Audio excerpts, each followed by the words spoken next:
Достар, сіздер Ұлытау ауданы аумағында 500 миллион теңгеге салынған кесенені білесіздер ме? Білмесеңіздер, ол Алашахан кесенесі. Осы кесенеде Шыңғыс хан жатуы мүмкін. Өйткені осындай қаражатқа, осындай зәулім кесенені кімге салу мүмкін?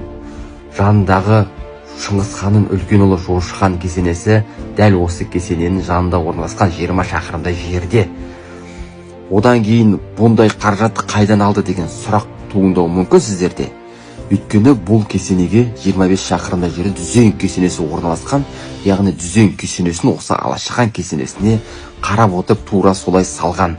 Өткен посттарымыз айтқанда Дүзен кесенесіне 300 миллион теңге кетсе, ал бұл кесене Дүзен кесенесінен әлде қайда үлкен. 2 еседей үлкен, яғни 500 миллион немесе 600 миллион теңге кетуі мүмкін. Дәл осындай қаражатқа кесенені Шыңғыс ханға салмағанда кімге салу мүмкін? Бұл кесенеде Шыңғыс хан жатпаса басқа кім жату мүмкін? Осындай зәулім кесенеде. Пікірге жаза кетіңіздер.